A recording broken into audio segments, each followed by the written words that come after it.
G'day guys, so we've got a snake curled up behind the cabling right here. Must admit, snakes have been a bit thinner on the ground this week compared to last week, and it's because of that wet weather. Sometimes that can work the opposite, that everything comes inside like what this bloke's done, but it hasn't drawn too many in. A lot of carpet pythons, but this one, not a carpet python, actually another non-venomous species. Looks highly venomous when you see him. Especially if you're not used to them. It's called a keelback, which keelbacks in Queensland, very common along the east coast.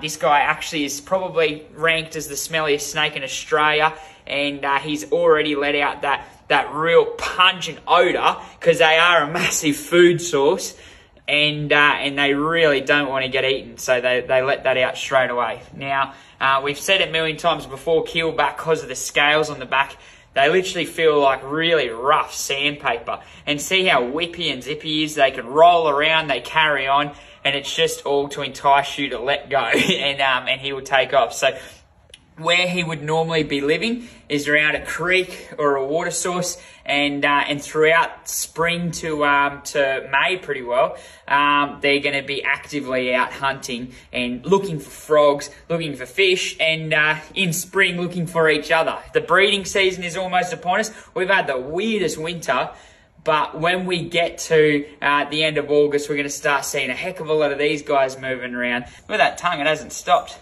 Okay, well, we'll get him out of here. See you later. Okay, guys, we're in Moreton Bay.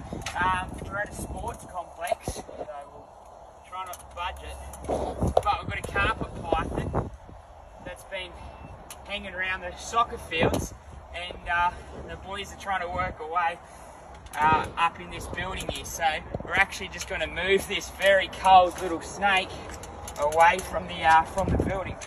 So you wouldn't think today of all days you'd be seeing a snake, but the reason is he's come probably out of the bush to seek shelter and refuge because it is so cold, and holding on to him is like holding onto a block of ice. He's colder than a nurse's hands right now. So I'm going to get him into the bag, we'll get him warmed up, and where we release him, we'll put him in a hollow log.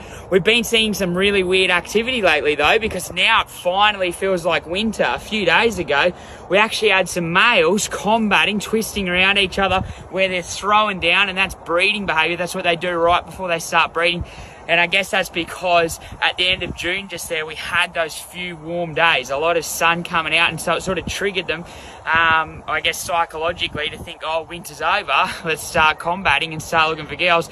Now winter's back. There you go, mate. We'll get you out of here, away from everyone, so they can work without having a snake in their hair. Okay, we'll see you later.